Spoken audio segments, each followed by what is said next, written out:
त्वमेव बन्धुश्च सखा त्वमेव त्वमेव विद्या द्रविडं त्वमेव त्वमेव सर्वं मम देव देव। श्री गर्ग संहिता के माधुर्य खंड का 10वां अध्याय पुलिंद कन्या रूपिणी गोपियों के सौभाग्य का वर्णन।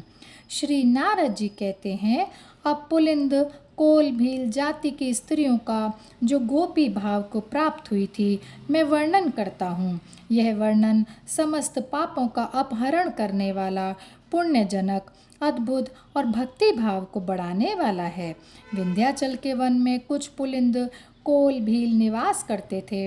वे उद्भट योद्धा थे और केवल राजा का धन लूटते थे, गरीबों की कोई चीज़ कभी नहीं छूते थे। विंध्य देश के बलवान राजा ने कुपित हो 2 अक्षौहिणी सेनाओं के द्वारा उन सभी पुलिंदों पर घेरा डाल दिया। वे पुलिंद भी तलवारों, भालों, शूलों, फरसों, शक्तियों, रिष्टियों, भुशुंडियों और तीर कमानों से कई दिनों तक राजकीय सैनिकों के साथ युद्ध करते रहे। विजय की आशा न देखकर उन्होंने सहायता के लिए यादवों के राजा कंस के पास पत्र भेजा। तब कंस की आज्ञा से बलवान दैत्य प्रलंब वहां आया। उसका शरीर 2 योजन ऊंचा था, देह का रंग मेघों की काली घटा के समान काला था। माथे पर मुकुट तथा कानों में कुंडल धारण किए वह दैत्य सर्पों की माला से विभूषित था। उसके पैरों में सोने की सांकल थी और हाथ में गदा लेकर वह दैत्य काल के समान जान पड़ता था। उसकी जीभ लपलपा रही थी और रूप बड़ा भयंकर था। वह शत्रुओं पर पर्वत की चट्टानें तथा बड़े बड़े वृक्ष उखाड़ कर फेंक देता था। पैरों की धमक से धरती को कपाते हुए रण दुर्मद दैत्य प्रलंब को देखते ही भयभीत तथा पराजित हो विंध्य नरेश सेना सहित समरांगण छोड़कर सहसा भाग चले, मानो सिंह को देखकर हाथी भाग जाता हो। तब प्रलंब उन सब पुलिंदों को साथ ले पुनः पद मथुरापुरी को लौट आया। वे सभी पुलिंद कंस के सेवक हो गए।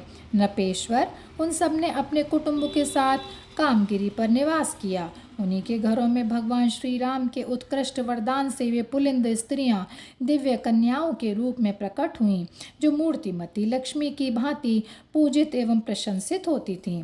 श्री कृष्ण के दर्शन से उनके हृदय में प्रेम की पीड़ा जाग उठी। वे पुलिंद कन्याएं प्रेम से विहल हो भगवान की श्री संपन्न चरण रज को सिर पर धारण करके दिन रात उन्हीं के ध्यान एवं चिंतन में डूबी रहती थीं।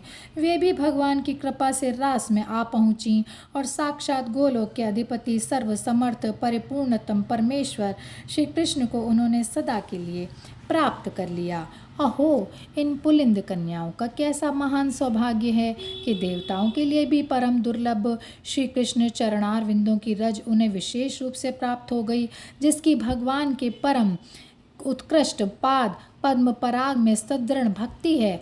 वह न तो ब्रह्मा जी का पद, न महेंद्र का स्थान, न निरंतर स्थायी सार्वभौम सम्राट का पद, न पाताल लोक का आधिपत्य, न योग सिद्धि और न अपुनर्भव मोक्ष को ही चाहता है। जो अकिंचन है, अपने किए हुए कर्मों के फल से विरक्त है, वे हरि चरण रज में आसक्त भगवान के स्वजन महात्मा भक्त मुनि जिस पद का सेवन करते हैं वही निरपेक्ष सुख है। दूसरे लोग जिसे सुख कहते हैं वह वास्तव में निरपेक्ष नहीं है। और यहीं पर यह अध्याय समाप्त होता है। जय श्री कृष्णा, जय श्री कृष्णा, जय श्री कृष्णा।